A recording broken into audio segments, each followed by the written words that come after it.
This is what record labels want you to think. Oh, he funded it by himself. He needs a fucking studio. But you got producers, you need beats, you had Gunna on it. Someone's got to pay Gunna. But it's all in the back end. You think that you had to pay Gunna? He don't got to pay someone to be on his track. They're like, I want to be on a Justin Bieber track. It's not about the money at that point. Regardless, self-funded or not, what he wanted to do is have full creative control. Welcome to the Real OShow. I'm Zachary. Joining me as always, my partner in crime, my brother Joshua. And on today's episode, we break down Justin Bieber's $31 million settlement and his new album Swag. Enjoy. They paper getters, they want money more than they want fame shit. I swear we go so hard, we on A-list. I see my niggas prevailing. We going hard for the hand. We gonna stack that we jaded. This is a great interview. They doing their thing. So if you clicked on the video, obviously you're interested in our opinion about Justin Bieber's brand new surprise project called Swag. And this comes off the back of Scooter Braun and Justin Bieber essentially agreeing on a settlement of $31.5 million.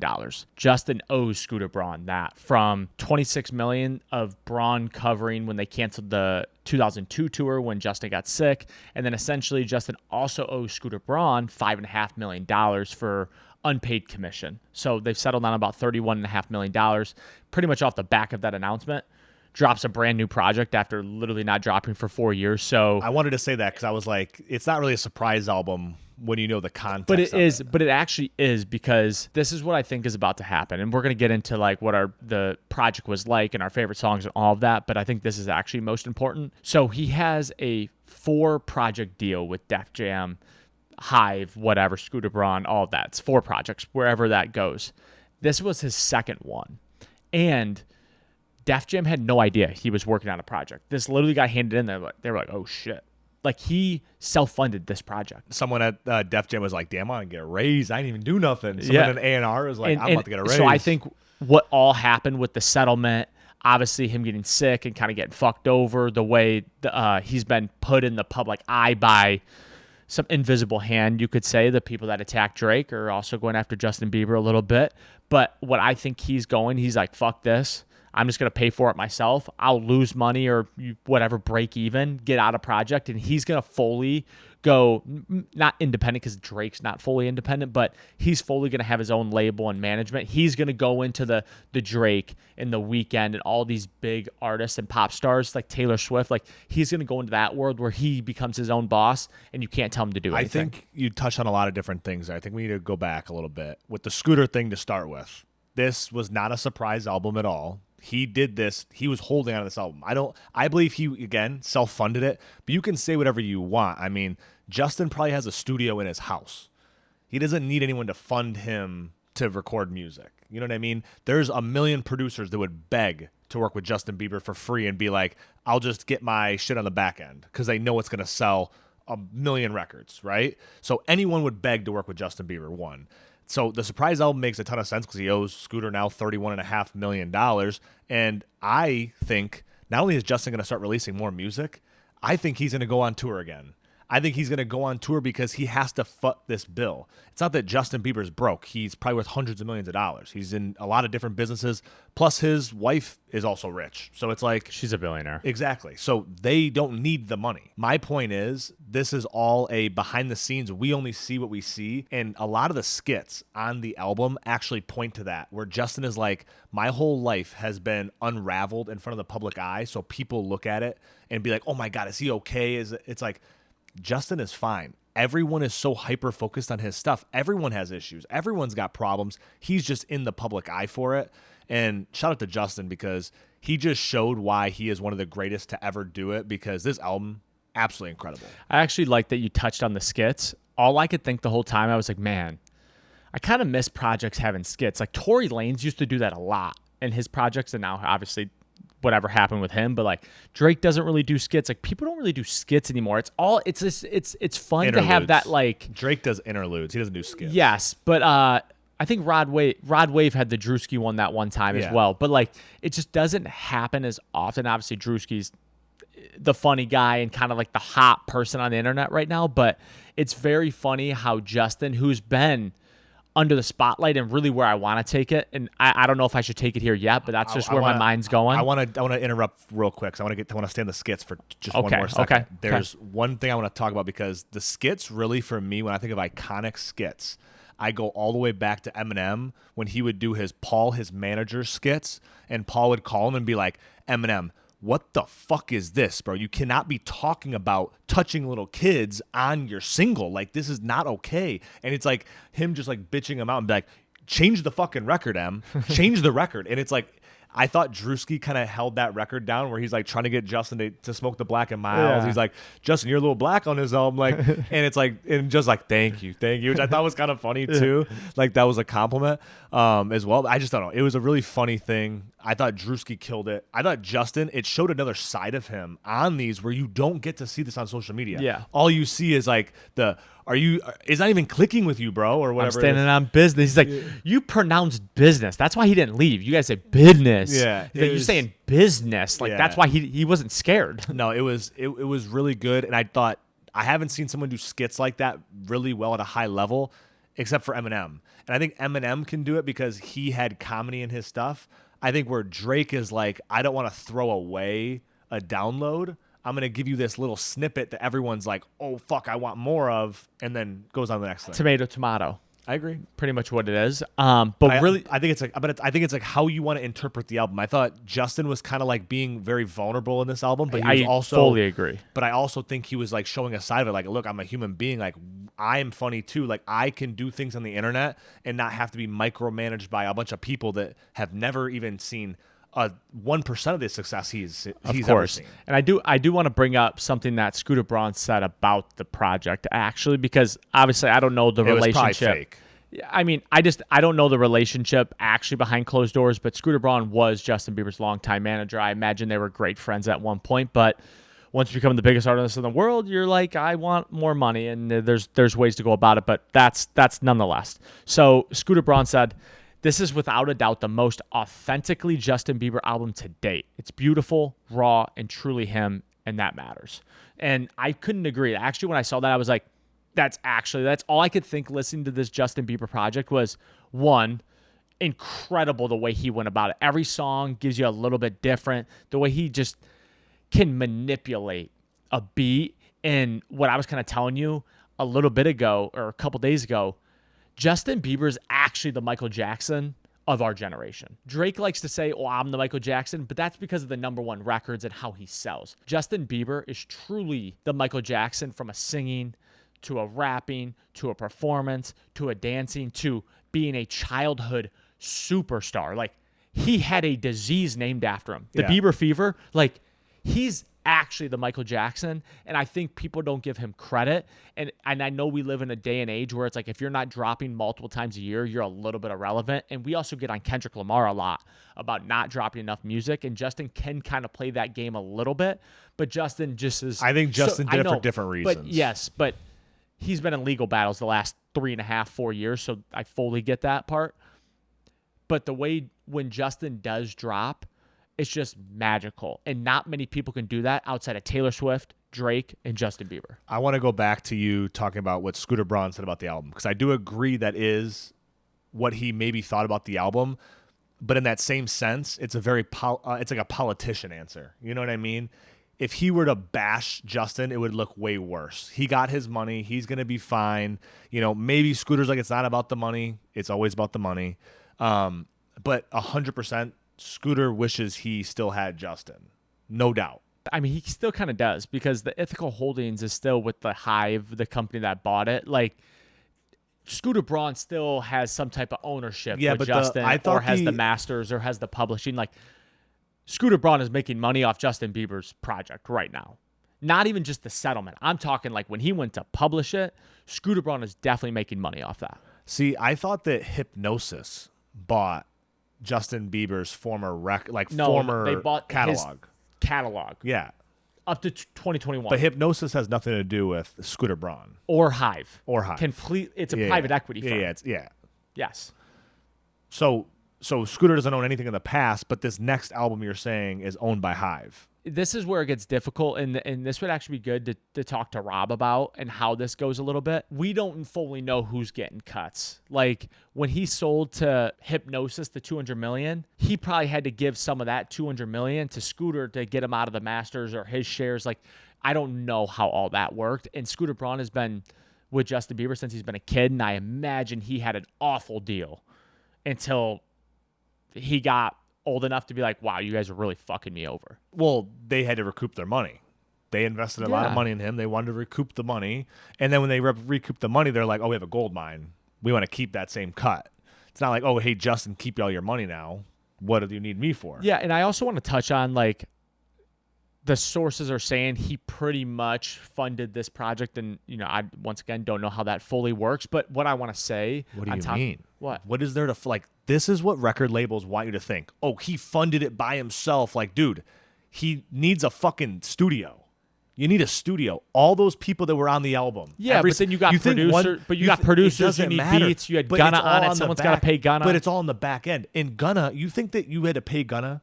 Hell no, you'd have to pay Gunna. Gunna was like, yo, J Biebs, I want to be on this track. They were already probably in the studio. They're friends. They're probably like, it's like the Drake thing. Justin Bieber is Drake level in the sense of he don't got to pay someone to be on his track. They're like, I want to be on a Justin Bieber track. It's not about the money at that point. I fully agree. It's not about the money. I fully agree. But regardless, self-funded or not, what he wanted to do is have full creative control. If he doesn't have full creative control, what these labels do is they force people on your project because guess what? They're incentivized to make this other person. Is too big for that. Like no one is forcing Justin Bieber at this point in his career. Like you got to put this guy on your because it's like he's gonna make he's already held out. He doesn't need to post like we just talked about it. Hailey Bieber's damn near a billionaire. They don't need the money. He's got to make 4 projects or they will kill him. He's gonna make 4 projects, but he could just Frank Ocean it if he wanted to. Like he didn't have to give him 21 songs.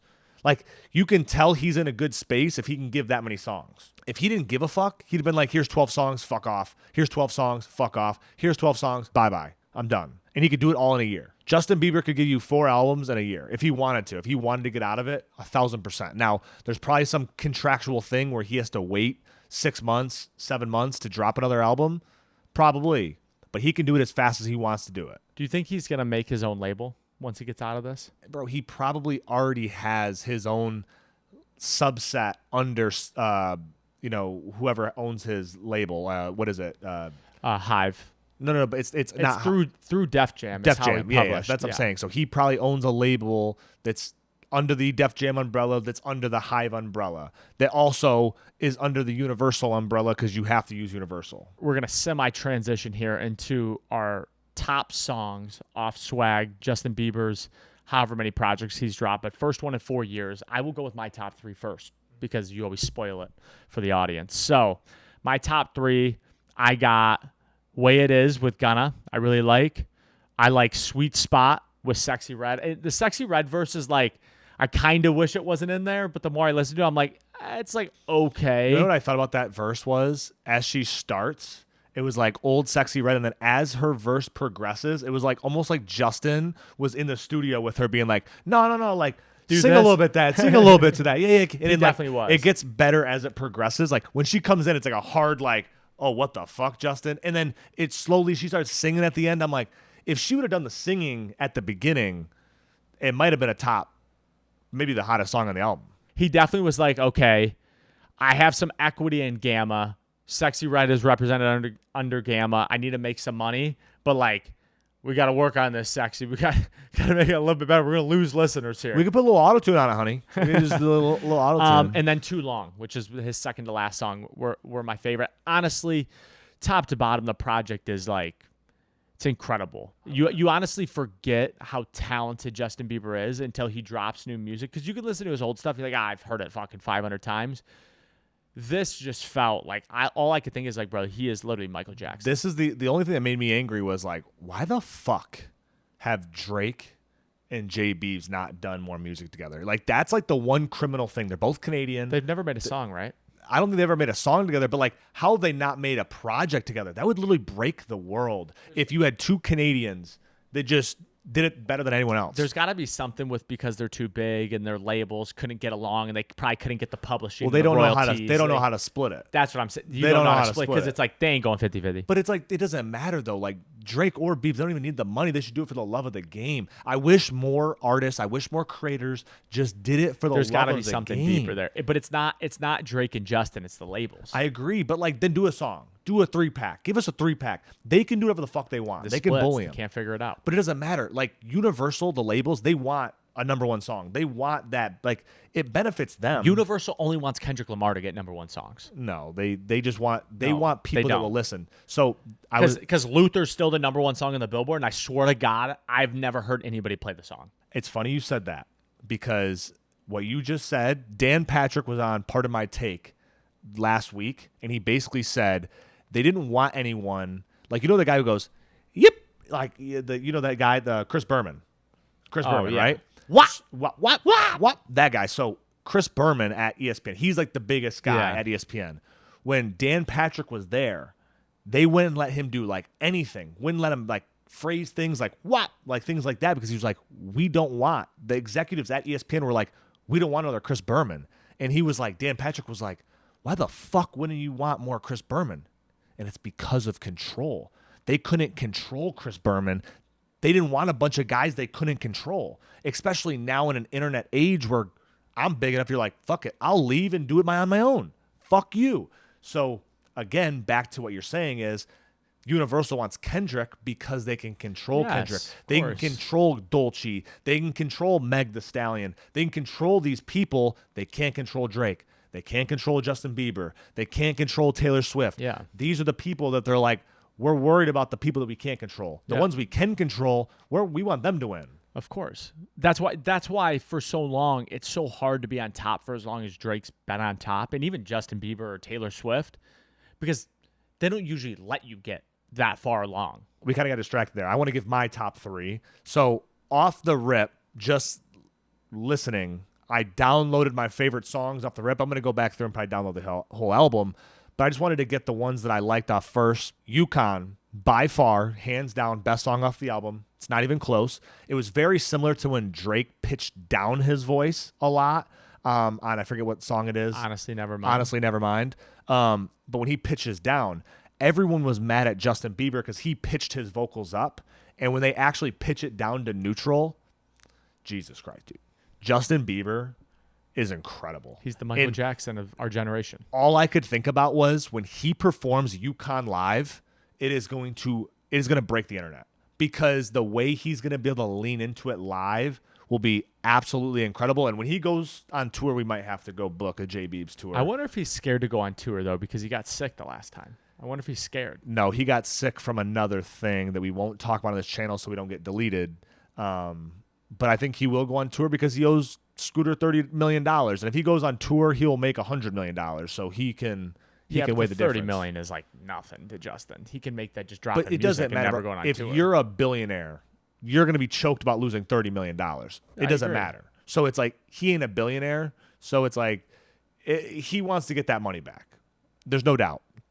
So I got Yukon. I liked Go Baby. You know, a lot of people hating on his girl. I Yeah. respect it. yeah. Way It Is with Gunna. I Yeah. really like that song. The one you didn't say, this is definitely my top 3. Devotion. And I think this one's going to take a couple listens for people to settle in. Devotion is going to be a top song off this album. I like Sweet Spot with Sexy Red. I like his chorus. Hit the sweet spot. Yeah. It just makes you want Yeah. to dance. And then I liked Swag with Cash Cobain and Eddie Benjamin. Yeah. And then I also liked the one you said Too that- Long? Too Long. Yeah. So It's a really good project, and honestly, great it's like project. when you listen to someone who's actually good at making music, like actually good at making music. So Drake, Justin Bieber. I don't really listen to Taylor Swift, but maybe we throw her in there because those 3 people don't need an album rollout and could drop music in a 5-second heads up, and it would still sell 500,000 first week.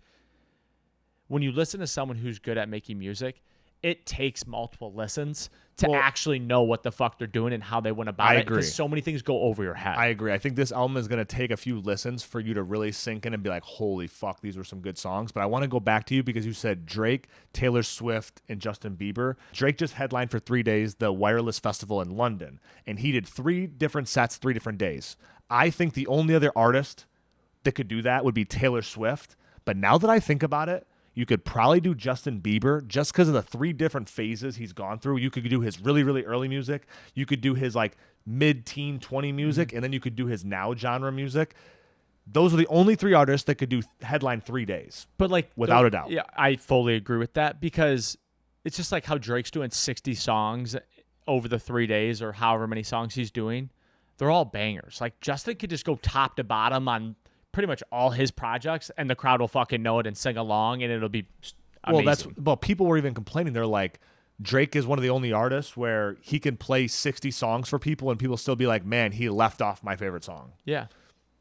That's incredible. It's a real thing. No one could do that. You could play 5 Kendrick Lamar songs, and people would be like, I don't even know. I've never heard this before. It's funny because in the past year and a half, 2 years, 2 of the 3 biggest artists have been under the microscope, and one is always painted as the best person, aka Taylor Swift, because Taylor Swift is really making the right moves to be on top, but also be in the rooms of like, we need Kendrick Lamar to be number 1 because Drake's taking shine from me. That conversation. And then you have Drake getting called whatever by Kendrick and in the industry, and a lot of artists are going at him. And then you have Justin Bieber not dropping music, being labeled that he's like a fucking crackhead and being just painted in a bad light. But now it seems like Justin Bieber and Drake are like, all right, fuck this. We're just going to take over. And I really think the industry, like, and I always talk about it like the invisible hand, is definitely feeling a little pressure that they didn't think was ever going to come of this. And especially if Justin Bieber, after his 2 more projects, goes off and does his own thing. Drake is just on top more than ever. He also has the Iceman project coming. Who knows what the fuck he's about to say and expose and talk about. The industry is just, they're struggling right now. Well, I think there's just more power in the artists. Like, they've kind of built them up to a point where now they can do whatever the fuck they want. And I think it's kind of a learning lesson for them. It's like, how can they keep their clamps all the way up? Time will tell. But I think like the Drakes, the Taylor Swifts, the Justin Biebers are kind of like, we're so big, people like us regardless, that we don't need this big media push to sell. Justin did one day, I think he did like a billboard. Bro, I didn't even see anything. You like fucking like tweeted it. Yeah. There was like a random billboard that was going viral that Justin was dropping. Everyone was like, Justin's dropping because I saw a billboard. And it's like one billboard went viral. And everyone's like, they just knew he was dropping. There's literally 3 artists that can do that. There's literally only 3 that can do that, and it's so impressive. So, honestly, if you made it this far, we really appreciate it. Drop a like, leave a comment, hit subscribe, and if you haven't listened to the project yet, please go listen to it. And if you did listen to it, drop your favorite song below. Till next time, peace. About to get all this dough. Me and no fuck niggas know. I swear to God we the ghosts. This ain't the story they told. Man, if you know, then you know. I never had to tell my dogs that we on rough for greatness. They paper getters, they want money more than they want fake shit. I swear we go so hard, we on A-list. I see my niggas prevailing. We going hard for the hand. We gonna stack till we jaded. I just told my niggas that we on a mission. Yeah. It's gonna be hard to get it. We too important.